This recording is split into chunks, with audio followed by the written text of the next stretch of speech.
right?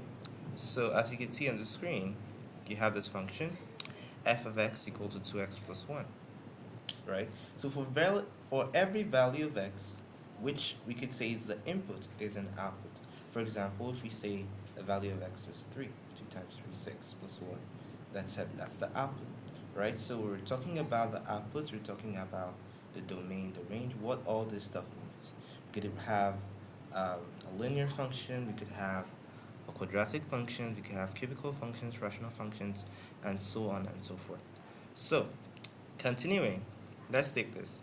If A and B are sets, a function defines a rule such that for every element x, which is a member of A, an element y is assigned, right?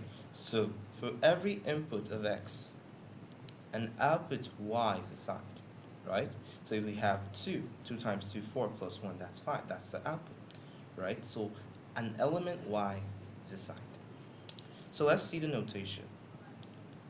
The notation, f of x equal to y, x maps to y, or we could use f, x is a bar cross, that's a bar arrow to y. And then second notation would say is that if f is such that it maps A to B, right? We could say that A is the domain and B is codomain. So what's the codomain? The domain, let's talk about what the domain is all about. The domain is actually the set of all possible values that function can take such that the function is defined, it's real, right?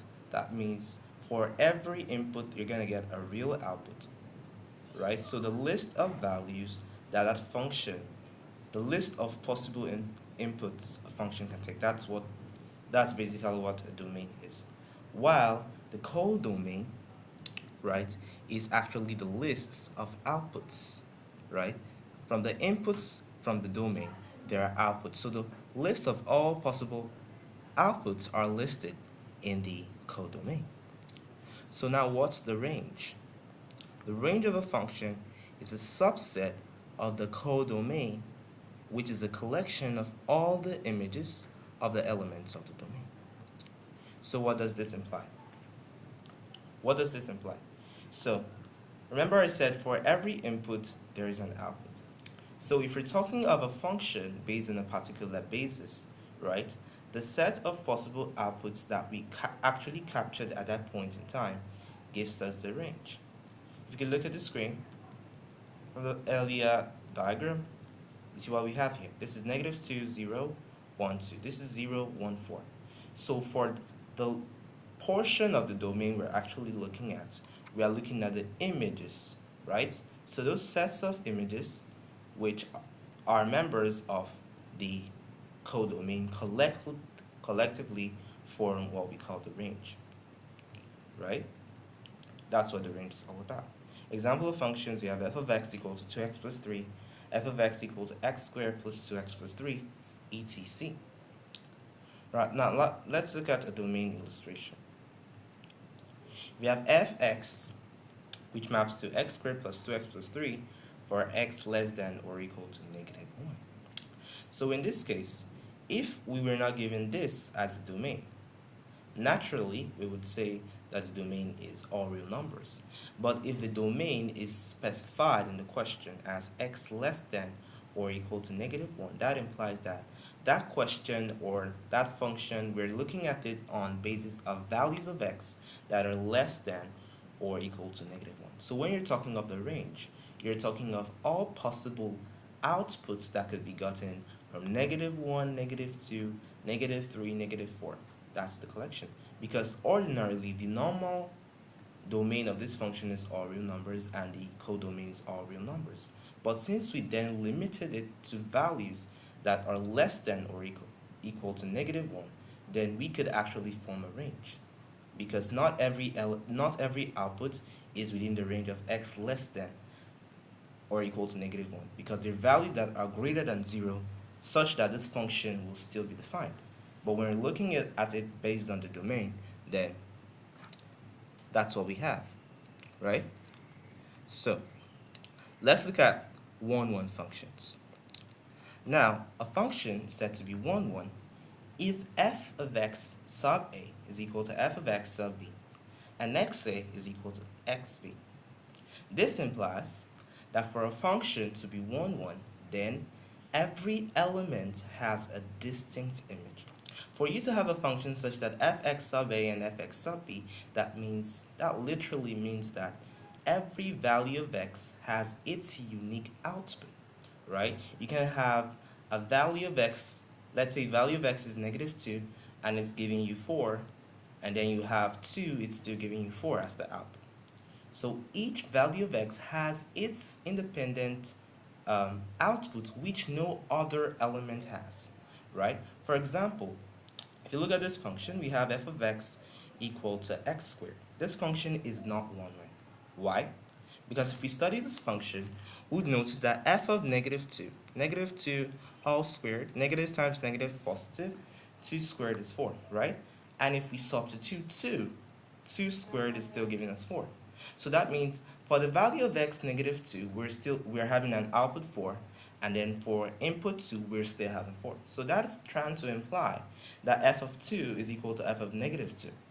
And that's not what shows that it's a 1, 1 function. So it has to have independent values for each value of x. So this function is not 1, 1. Another example of a function that's not 1, 1 is f of x equal to sine x. Why? Because f of 30, sine 30 is 0.5, f of 150 is that sine 150 is 0.5, right? So you can see that for the value of x as 30, we have 0.5 as the output. For 150, we're still having 0.5. So we have different values of x that are taking the same value, right? So since 30 is not equal to 150, it's not 1, 1, right? But if you look at a function, f of x equal to 2x plus 1, right? If we have f of 1, that's 2 into 1 plus 1, that's 3, right? F of 5, 2 times 5 plus 1, that's 11, right? So if you study this function carefully, you would see that for every possible real number substituted, there is a unique output. You can have a value of x that's giving you 5 as the output, and a totally different value of x giving you that same output, right? So it's not 1, 1. Hence, this is 1, 1. The other two, the first two we saw, were not 1, 1 because lack of uniqueness. Then let's look at onto functions. A function is said to be onto if every element of the codomain is an image of at least one member of the domain, right? Every element, remember what I said the codomain is, the list of possible outputs, right? So it's not onto if we can map every single element in the codomain to at least one member of the domain. Now let's look at this more practically. We have f of x equal to 2x, where the domain is a set of integers, right? Now if we take the values, f of 1, we have 2, f of 2, we have 2, we have f of 3, we have 6. So if you look at the values, the possible output based on this domain, we can see that we're having just even values. There are no odd values. So you can see that not every element of the codomain, right, could be mapped. Because if we say f of x is equal to 7, right? 7 equal to 2x. If you should solve the equation 7 equal to 2x, the value of x is going to be 3.5. And that does not match the rule based on what the domain is, based on what the codomain is, right? So every element of the codomain, every element of all possible list of outputs, because if we have 2x, it could form an equation 2x equal to 7. So if it doesn't have an image that it's linked to, then it's not on 2.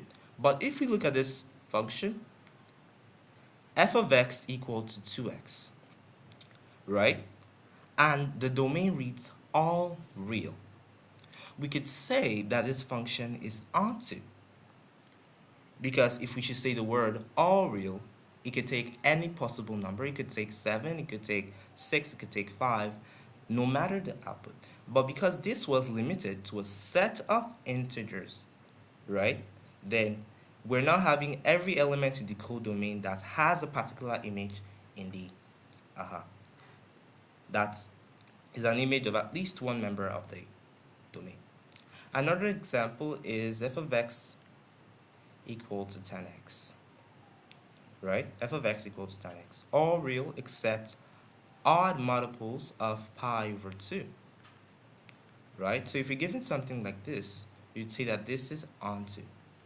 Because based on this domain, we could have every element, the list of outputs have is an image to at least one member of the domain, right?